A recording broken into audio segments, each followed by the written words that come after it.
시청자 여러분 안녕하십니까. 채널 30 WBS 초대석의 유관일입니다. 오늘은 최근 인체의 신비를 저술하신 오영근 박사님을 모셨습니다. 박사님 안녕하세요. 안녕하세요. 네, 이 선생님. 이렇게 바쁘신데 귀한 시간에 고맙습니다. 네, 감사합니다. 네, 저희 방송 모처럼 나오셨는데요. 우리 먼저 시청자들께 간단히 인사 말씀 해주시죠. 안녕하십니까. 시청자 여러분 반갑습니다. 저는 오영근입니다. 지난 팔순을 쇠로 9월서부터 11월까지 한국을 방문했다가 거기서 출판하게 된 인체의 신비라는 책을 오늘 소개해드려서 저로서는 매우 영광입니다. 네, 감사합니다. 좀 전에 말씀하신 대로 인체의 신비, 그동안 이 언론으로도 많이 소개됐고, 또 이미 부분적으로는 또 이곳 한국을 통해서 또 특별히 많이 또 개괄적으로 소개되지 않았습니까? 그렇죠. 네. 어떻게 이번에 인체의 신비를 저술하게 되신 그 계기, 또 과정고 좀 개괄적으로 설명을 해 주시죠. 네. 모두 다 이미 잘 알고 있다시피 이것은 인체의 실제 골표본입니다. 그것을 플라스틱으로 만든 표본인데 네. 이런 골격을 보면은 우리가 인체가 얼마나 신비스러웠다는 것을 알 수 있습니다.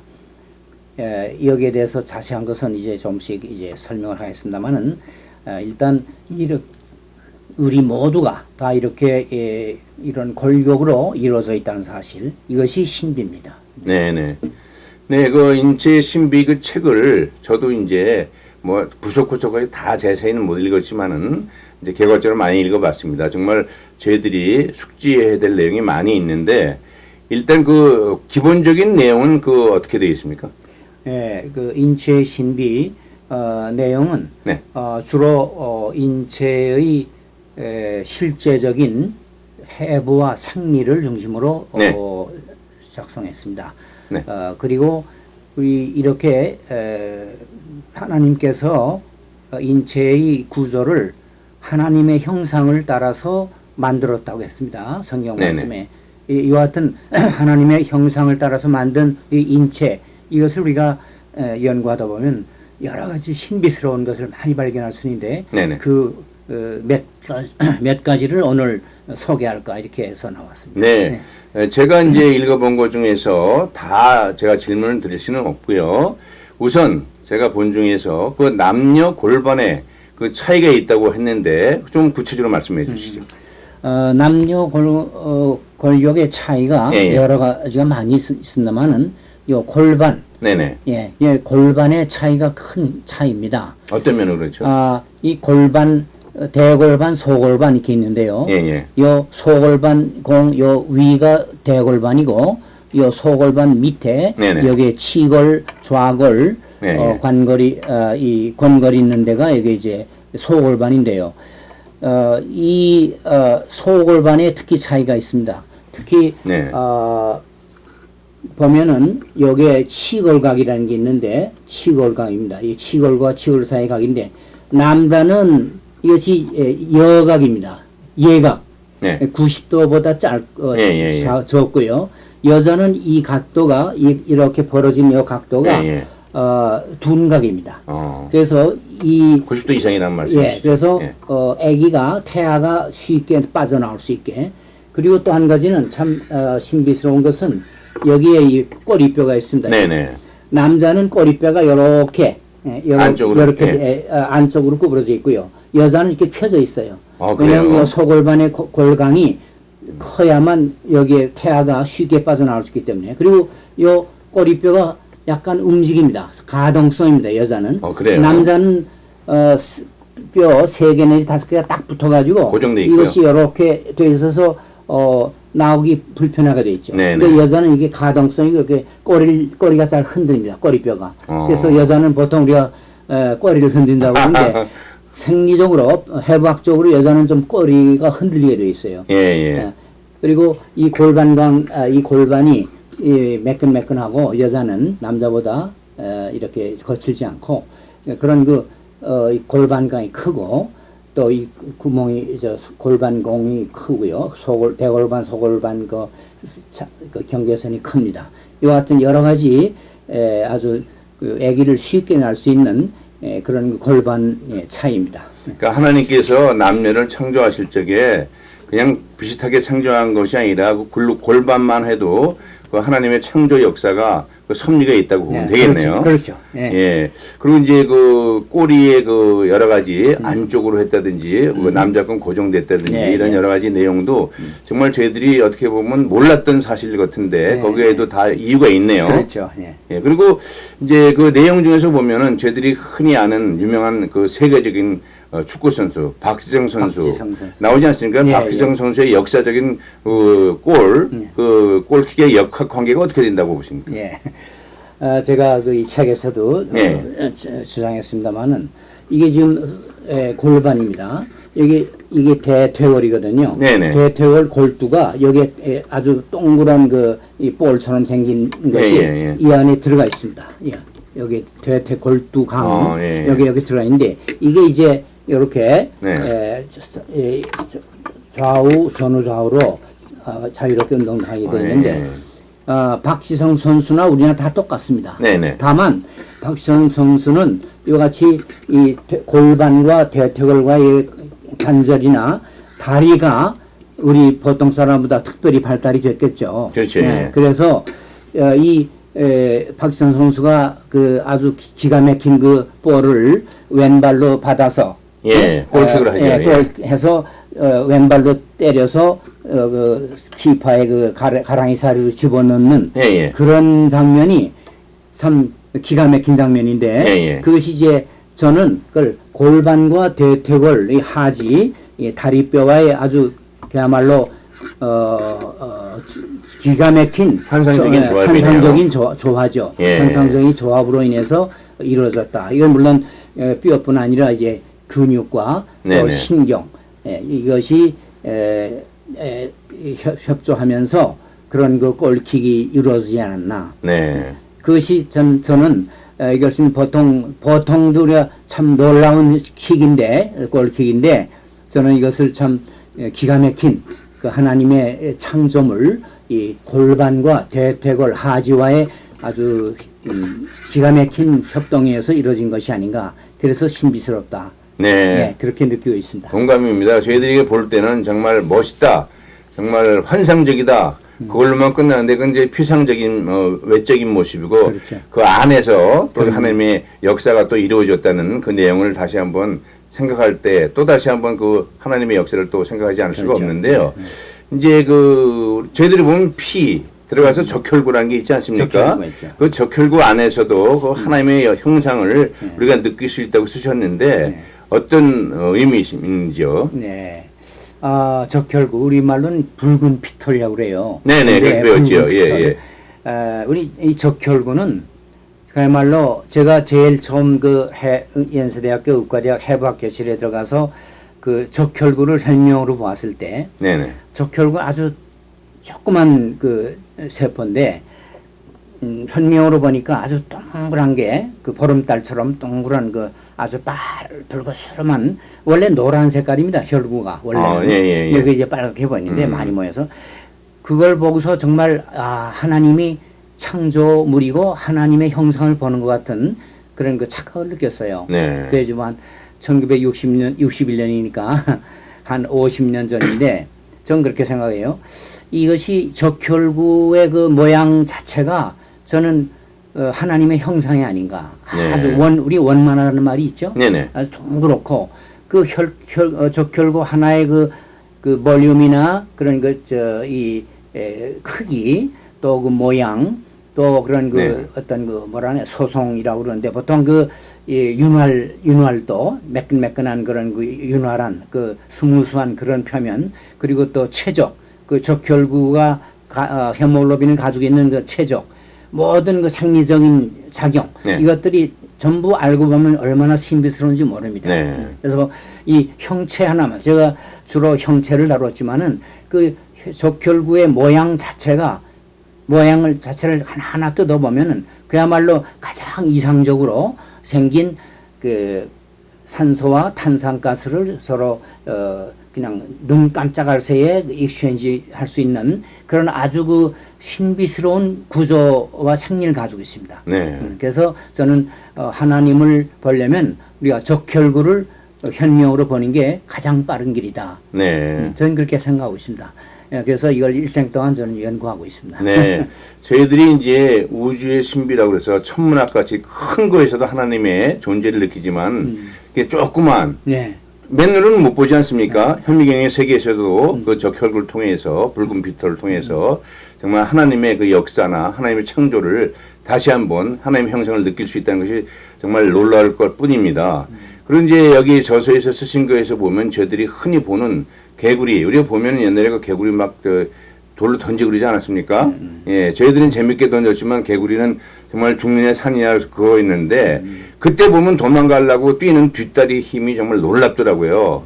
근데 그것도 어떻게 해부학적으로 설명이 됩니까? 그렇죠. 네. 이 개구리 뒷다리 얘기를 제가 이 책에서도 썼지만은 그 뒷다리의 그 근육을 형성하는 그 소위 근육, 모터 머슬인데 소위 그 그러니까 횡문근, 보리 우리가 골격근이라고 그러는데요. 네네. 이 개구리 뒷다리는 특별히 발달이 잘 돼 있어서 또 빨리 이렇게 굉장히 큰 힘을 낼 수 있는 그런 네네. 근육을 가지고 있어요. 이걸 발견해야 된 동기가 네. 영국의 그 학자가 비 오는 날 정원에 앉아 있다가 개구리가 발짝발짝 뛰는 걸 발견했어요. 예. 그 개구리가 어떻게 저렇게 자기 신장보다 한 30배 이상 뛰거든요. 예, 우리 사람이 우리 신장의 1.5배, 2배도 못 뛰어요. 근데 30배를 뛰는 근육을 가지고 있는 개구리를 발견하고 거기서 이 사람이 그 머슬의 그 힘, 그 힘을 여기서 나오는 그 원인을 발견했어요. 그 보통 우리가 마이오신과 악틴이라고 그러는데요. 그 근육 머슬셀을 구성하는 그 근육을 구성하는 그 마이오신과 미오신과 악틴이라는 그런 성분을 발견해 가지고 그걸로 이 사람이 노벨상을 받습니다. 아, 그래요? 그래서 우리 개구리가 뒷다리가 그야말로 이 사람을 노벨상을 만들어 줬다 이렇게 볼 수 있죠. 예. 참 하나님의 놀라운 능력입니다. 네, 정말 흥미로운 내용이네요. 저희들은 개구리 보면은 그냥 잘 뛴다. 그다음에 이제 장난하는데 정신없었는데 정말 그렇죠. 뒷다리 가지고 또 노벨상까지 받으신 분이 있다는 것이 정말 그 안에서도 하나님의 그 놀라운 섭리를 또 설명했다는 것이 그렇죠. 정말 다시 한번 저희들이 놀랄 뿐이고요. 저희들이 요즘은 이제 건강에 많이 관심을 갖지 않습니까? 그렇죠. 그래서 과거에는 이제 여러 가지 검사를 했는데 요즘은 혈압 검사 하나만 가지고도 정말 놀라운 그 기적과 같은 진단이 내리지 않습니까? 그렇죠. 어떻게 보십니까? 그 혈압 검사에 대해서? 제가 또 물론 또 그 내용도 이 책에 네네. 있습니다만은 혈액 검사를 통해서 보통 사람 흔히 우리가 사람 남녀 불문하고 남녀노소 불문하고 거의 한 100가지 이상의 그 정보를 얻습니다. 아, 그래요? 네. 근데 이 혈액 검사만 해도 그 사람이 지금 어떤 상태에 있고 어떤 균을 가지고 있고 어떤 병에 어떻게 해야 낫겠다고 하는 그 공식을 다 가지고 있어요. 네. 그 혈액 그 조성이 그야말로 참 하나님의 놀라운 능력이에요. 네네. 바로 혈액 검사만 해도 이 사람의 그 병 상태를 알 수 있고 어떤 약을 써야 나을 수 있다는 걸 다 지시하고 있어요. 이미 우리가 양리학적으로 생리학적으로 다 검사해서 나온 그 결과이기 때문에 그래서 난 이 혈액 검사를 통해서 하나님의 능력을 발견한 것은 바로 그 혈액을 검사해서 참 놀라운 것이 한 30여 가지 그 데이터가 쭉 나오는데요. 항상 그 일정한 그 바운다리라고 할까요? 몇 점 숫자적으로 30.1에서 30.4 그 사이를 왔다 갔다 하는 성분이라면은 항상 내 혈액을 검사하면 그렇게 나옵니다. 모든 그 데이터들이 그것을 누가 이렇게 만드느냐, 내 그 혈액의 수십 가지, 수백 가지 그 데이터를 얻을 수 있는데 그걸 일정하게 유지하는 그 하나님의 능력. 네. 그걸 우리가 생리라고 그러죠. 보통. 네네. 혈액 생리학적으로 어떻게 그런 그 성분의 조성이 그렇게 일정하게 되냐. 34점 넘으면 병적이고 31점 밑이면 또 그것도 병적이고 그 31.1과 30.4를 오고 가는 그 바운더리를 어떻게 누가 지켜주느냐. 바로 그것이 하나님이 지켜주는 섭리가 아닌가. 네. 그래서는 저는 그 혈액도 하나님의 참 놀라운 능력 중에 하나가 아닌가. 네, 그렇게 하고 이제 보고 연구를 하고 있습니다. 네, 지금 화면으로 이제 나온 대로 박사님의 그 데이터가 나와 있지 않습니까? 30.1에서 3.4까지 거길 벗어나지 않는 것을 유지하게 하는 것도 하나님의 그 섭리라고 그렇죠. 생각이 들어지는데요. 정말 신체 곳곳에 어디라도 하나님의 그 창조의 역사가 미치지 않은 것이 없네요. 네, 예. 그리고 이 책 가운데 또 하나 흥미있던 것이 연하 꿀꺽 반사랄까요? 거기에 비밀이 있다고 그러는데 저 어떻게 되는지 좀 설명을 해주시죠. 예. 제가 바로 여기 연하 반사는 여기 식도와 식도 위에 인후, 후두 여기에 반사입니다. 한번 침을 한번 삼켜봤어요. 네. 삼켰죠. 네. 이 반사가 굉장히 놀라운 생리적인 반사예요.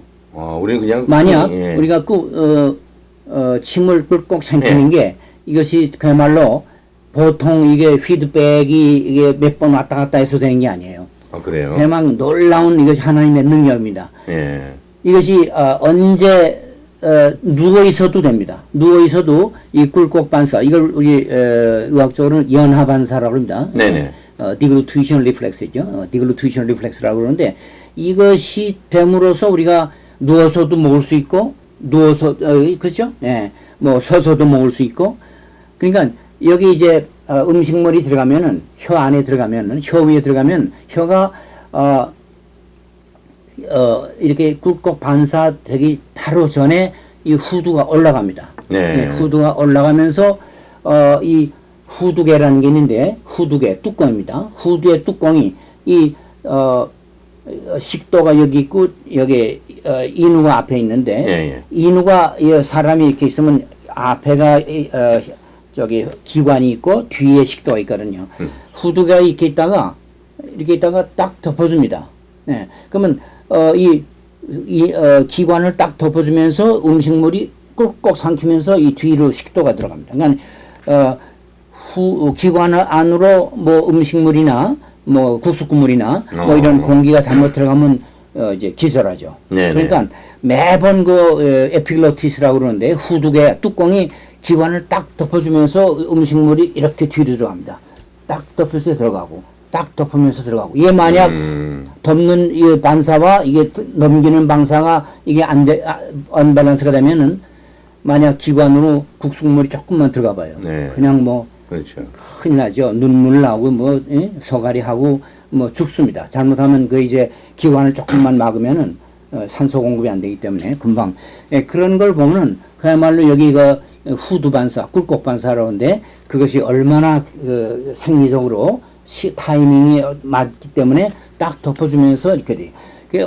딱 덮어주면서 그 전에 올라갑니다. 후두가 이렇게 올라가면서 이거 넘기면서 닫히면서 네네. 그게 다 연속적으로 일어나는 반사인데 한번 그러면 여기 시청자와 한번 연습 한번 해볼까요? 네네.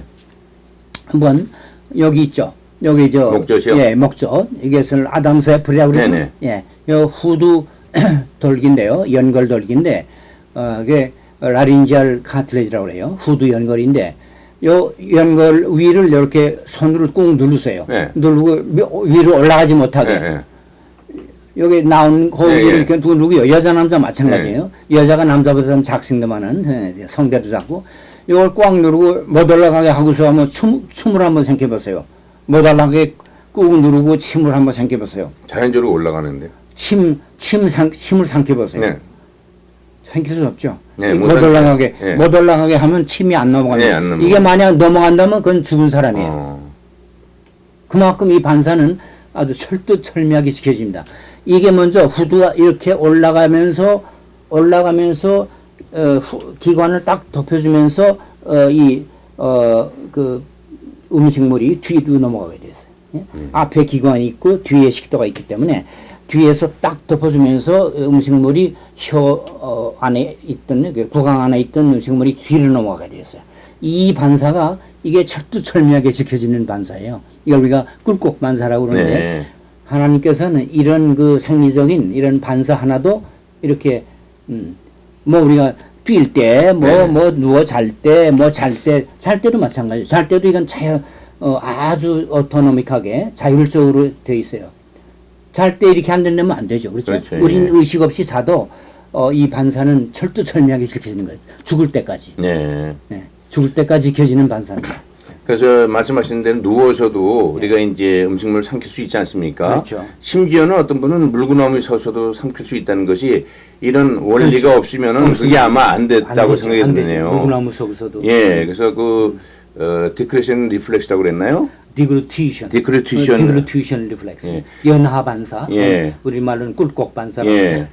근데 박사님께서는 지금 뭐 제가 죄송하지만 그 연세가 상당히 들으셨는데도 그 전문 용어라든지 이런 거에 대한 기억력이 전혀 감퇴된 게 없는 정도로 잘 기억하고 계신 것 같은데요. 정말 감사합니다. 부럽습니다. 예. 감사합니다. 그리고 예, 저희들이 물론 전문 용어는 잘 모르지만 금방 들은 것도 어떤 점이 잘 모르는데 그 어떻게 좀 너무 딱딱한 얘기만 했는데 이렇게 박사님께서 이렇게 이런 건강 얘기가 나왔는데요.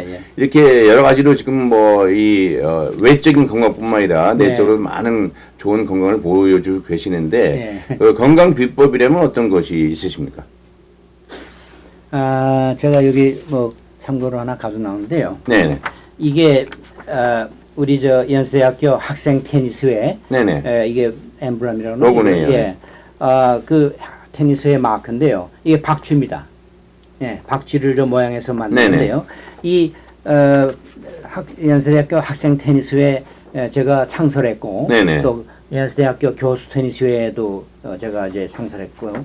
그다음에 또 학생들이 졸업하고 나와서 사회인이 되면 또 그 사람들끼리 또 테니스회를 만들었습니다. 그래서 매치 포인트 OB라고 그러고 또 지금 학생은 매치 포인트 YB라고 그래서. 네, YB. 예.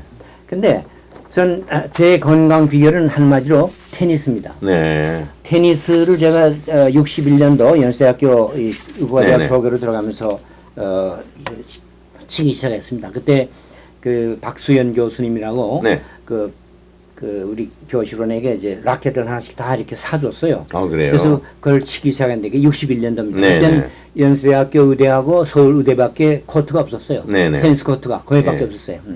근데 그래서 이 테니스는 뭐 아시겠지만 전신 운동 아닙니까? 그렇죠. 예, 저는 아직도 우리 집사람하고 이제 테니스 일주일에 한두 번 칩니다. 그래요? 네, 그래서 네. 춤은 못 추지만 네네. 그래서 이 테니스야말로 전신 운동이고 물론 저 수영도 가끔 한다마는 그래서 테니스 치고서는 꼭 이제 수영장에 가서 수영도 하고요.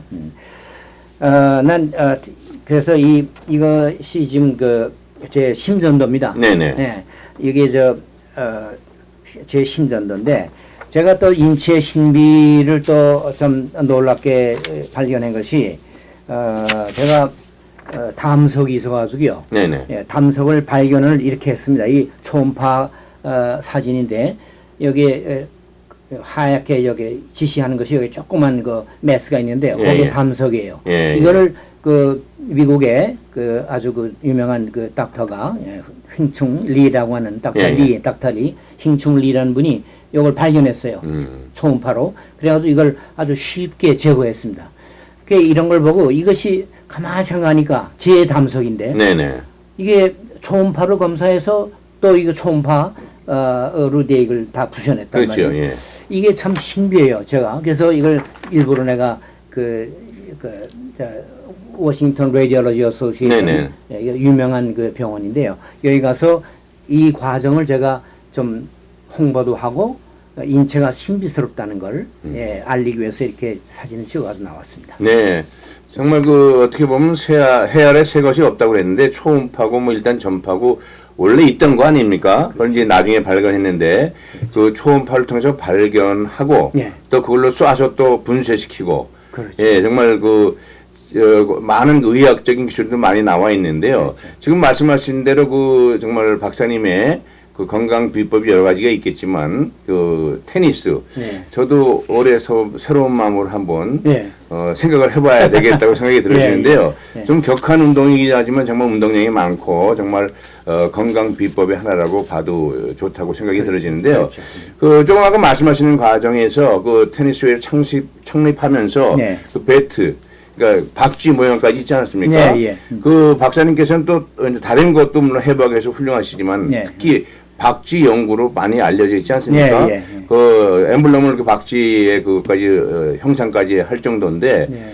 그 어떻게 그 박쥐 연구에 심취하시게 되셨는지 좀 말씀해 주시죠. 제가 1971년도에 그 유니버시티 오브 미시간에 공부하러 왔습니다. 네네. 그때 발생학 우리 연세대학교에 그 박병호 교수라고 계셨는데 그 발생학을 제가 흥미가 있어서 공부를 했는데 미시간 대학에 발생학을 연구하러 왔다가 제가 미시간에 유니버시티 미시간 그 애나보에 있는 대학인데요.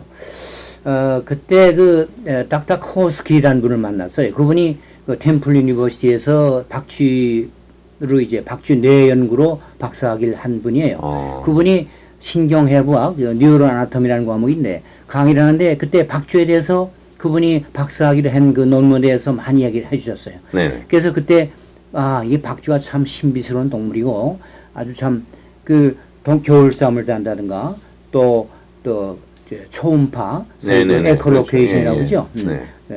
그 에코 산울림을 울려서 그 백합되는 것을 잡아가지고 거리를 재고서 날아가는 겁니다. 네네네. 박쥐는 눈이 없어도 날아갑니다. 눈을 다 가려도. 동굴에서도 막 예, 나잖아요. 아주 깜깜한 암흑에서도 날고. 그래서 난 그런 그 신비스러운 동물을 만드신 하나님 우선 감사하고 이것을 제가 미시간에서 연구를 하기 시작해서 그분의 그 지도하에 그래서 네네. 거기서 석사학위를 하고 왔죠. 그래서 나중에 이제 박사학위는 일본에서 했습니다만은 역시 제가 원래 원했던 그 발생학 분야 박쥐의 수정에 대한 겁니다. fertilization. 예. 난자와 정자가 이제 수정하는데 그 과정에 대해서 일본 그 구주대학에서 박사학위를 했습니다. 네.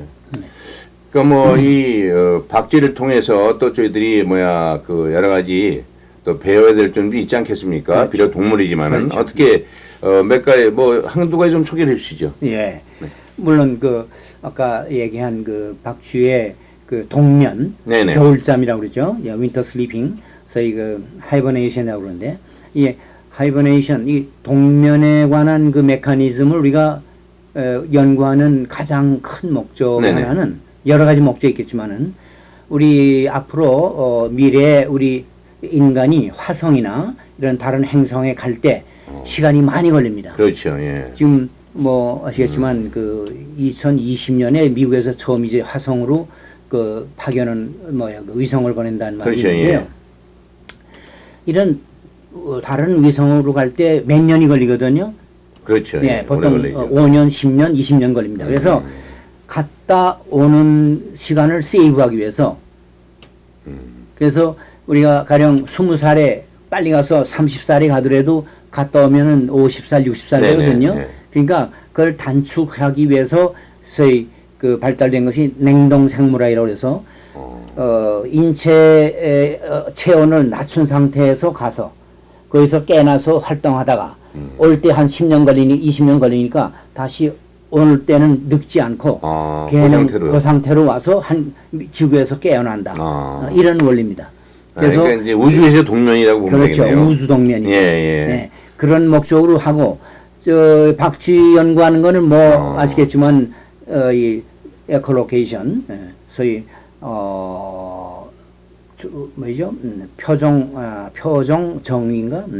그래서 그런 표정 정의를 하면서 날아오기 때문에 네. 초음파로 그런 걸 우선 이용해서 우리 배에서 깊은 바다나 이 지상도 되지만 그 깊은 바다를 깊이 바다의 깊이를 재는데도 그 박쥐의 그 에코로케이션 원리를 초음파, 네. 초음파를 발사해서 그 이제 백합되는 것을 측정해서 몇 메타다 네. 그 수심으로 알 수 있는 그런 기계는 이미 뭐 수십 년 전에 발견해서 네네. 쓰고 있습니다만은 뭐 동면 그리고 또 아까 말한 그 근데 제가 미시간서 연구하게 된 그 직접적인 동기는 박쥐가 정상으로 있다가 동면에 들어갈 때 겨울잠이죠. 네네. 들어갈 땐 체온이 약 15도가 됩니다.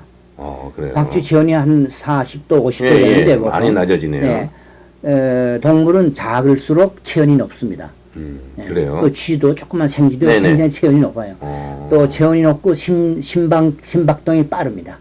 네. 그래서 그런 그 동면에 들어갈 때 박쥐가 이 뇌파가 변하면서 체온이 내려가면서 약간 혼수 상태가 됩니다.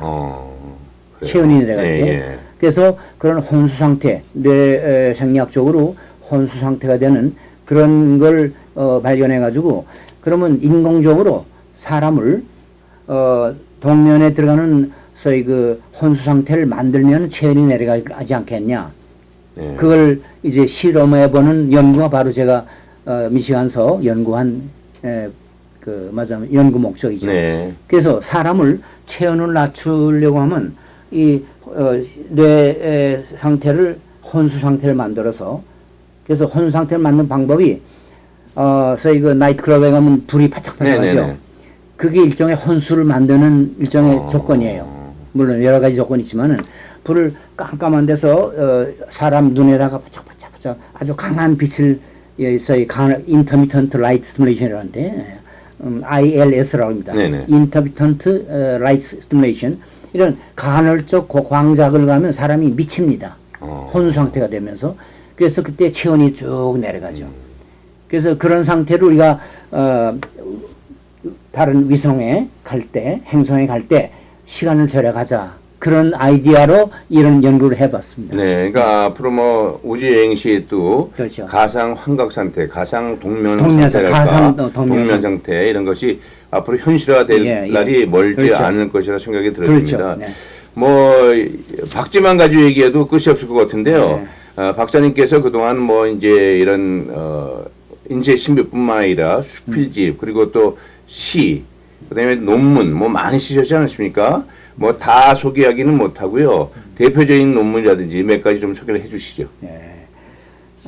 뭐 대표적인 논문은 논문을 제가 네. 연세대학교 조교로 들어가서 교수 퇴임할 때까지 한 60편 썼습니다. 네. 60편이라는 예. 얘기는 한 40년 있는 동안 60편이니까 뭐 많은 건 아니지만 하여튼 적어도 1년에 하나 이상은 이상은 쓰셨네요. 예. 썼다는 얘기죠. 근데 네. 제가 제일 처음 논문이요. 연세대학교 의대 조교로 들어가서 한국인의 이게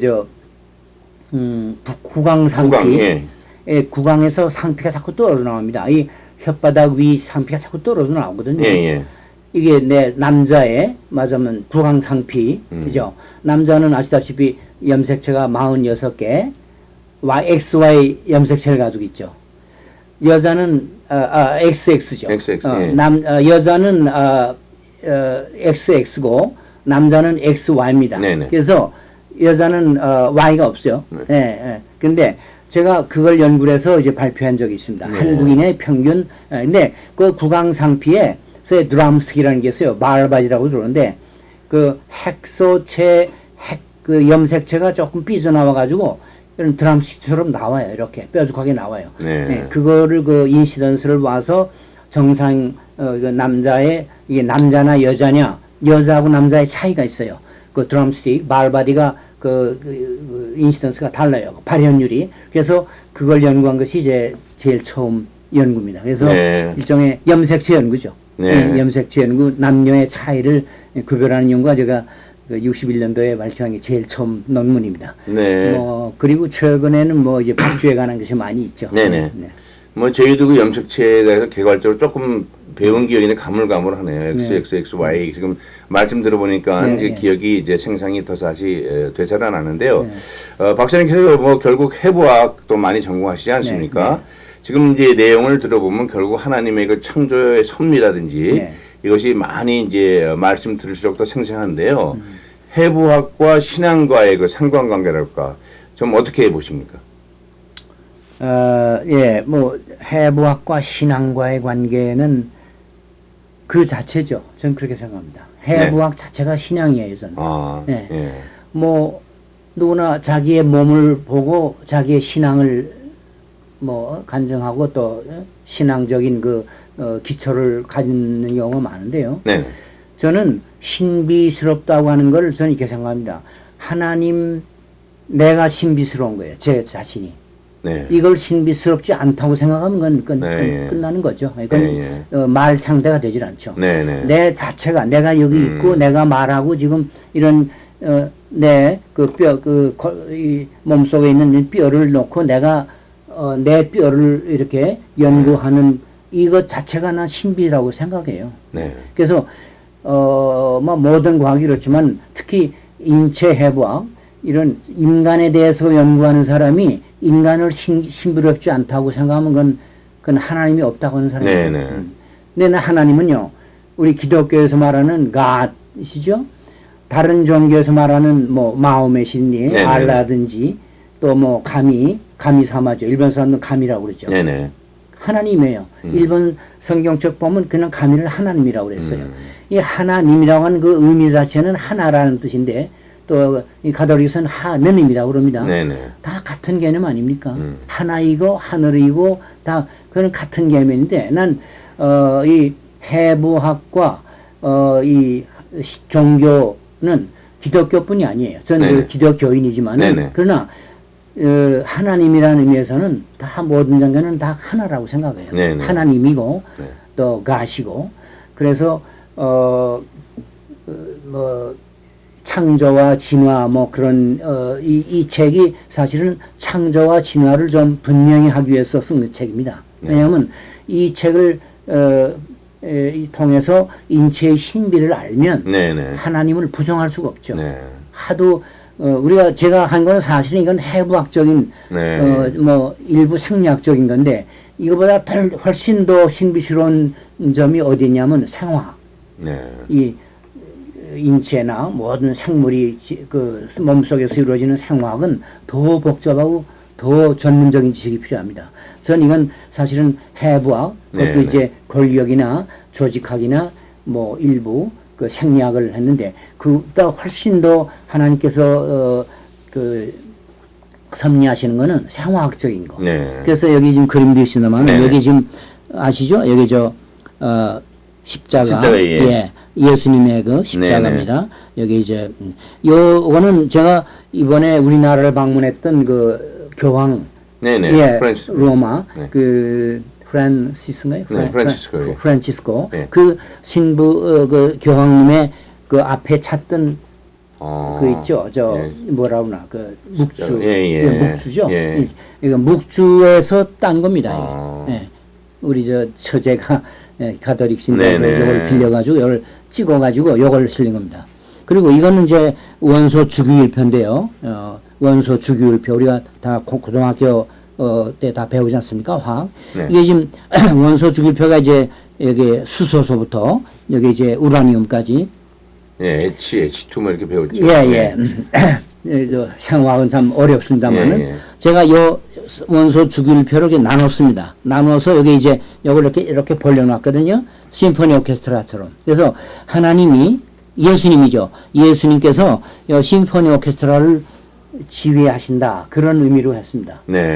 이게 무슨 말이냐면은 모든 물질은 다 원소로 구성되어 있거든요. 원소 아닌 것이 물질이 없습니다. 적어도 그렇죠? 우리 사람도 이 구성하는 이 원소가 주로 원소하는 것이 16가지예요. 16가지입니다. 나머지는 아주 극히 있고. 그러니까 이 모든 이런 원소를 누가 지휘해서 이렇게 분자를 만들고 거대 분자를 만들고 그렇죠? 뭐 단백질, 지질, 탄수화물을 만들고 또 그것이 이제 세포가 되고 세포가 조직이 되고 조직이 기관이 되고 기관이 계통이 되고 계통이 모여서 개체가 되거든요. 그러니까 저는 이 원소 주기율표를 지휘하신 하나님 그렇게도 이제 제목을 할 수 있지만은 제가 보통 세포를 많이 연구했기 때문에 그냥 세포 심포니 오케스트라를 지휘하시는 하나님이라고 부제를 달았습니다. 그래서 이것이 다 신비스럽죠.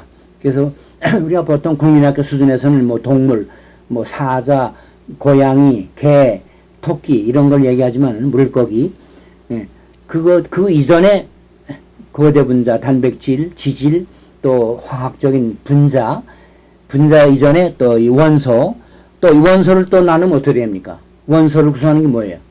핵이죠. 네, 핵이죠. 핵과 중성자죠. 네. 프로톤하고 뉴트론 아닙니까? 그럼 핵자하고 전자는 누가 지휘해요? 빙빙 돈다고 그래요. 난 그거 보지 못했지만 네네. 물리학자들은 이걸 네네. 돈으로 이해하지 않습니까? 다 하나님의 조화예요. 하나님의 신비입니다. 이걸 우리가 부정할 수 없어요.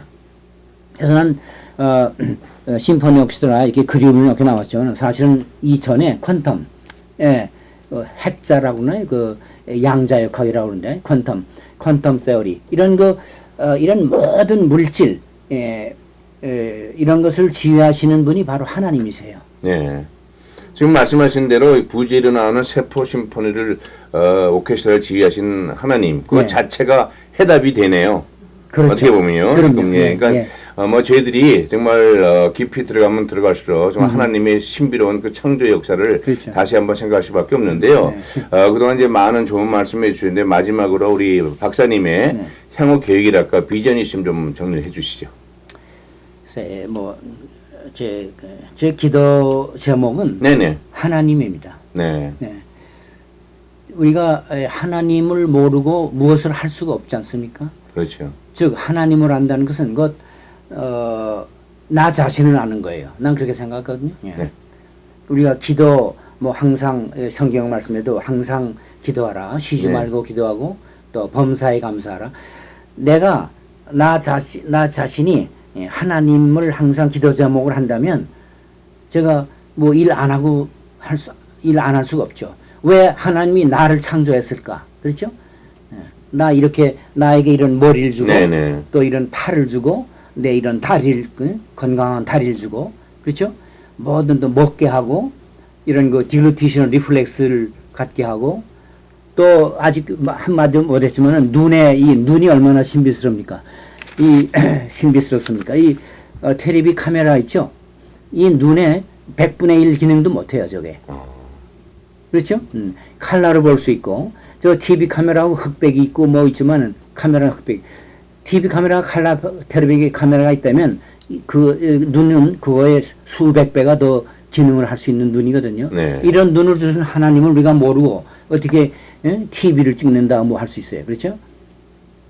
기능적으로 저게 렌즈가 앞에 갖다 놓고 돌리면서 하는 거 아닙니까? 그렇죠. 예. 그러니까 나는 내 기도 제목은 하나님이에요. 그래서 앞으로 지금 내 시집을 지금 4개를 냈습니다만은 신은 사랑, 신은 믿음, 신은 소망.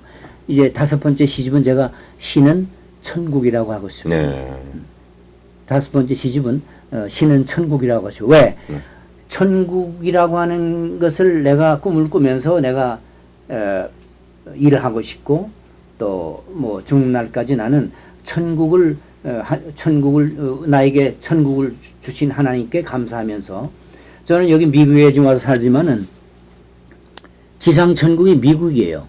지금 어느 나라에서 100여 개국 사람들을 이렇게 받아들여서 사는 나라가 어디 있어요? 없어요. 우리나라도 아주 편협적이에요. 뭐 누군 들어오고 누군 난 이 온 세계가 미국처럼 적어도 다른 나라 사람을 자격만 되면 뭐 정신병자나 이런 사람은 받지 않겠지만 하여튼 미국처럼 개방을 해야 된다고 생각해요. 자유를 주고 그래서 미국에 내 시집 안에 있습니다만은 미국의 미국 찬가라는 그 시집이 있습니다. 그래서 미국이 우리 지상 천국인데 우리가 죽으면 어디 가겠어요? 난 죽어도 하늘나라에 가는데 어디 갈 필요가 없어요. 여기가 천국인데 어디 가요?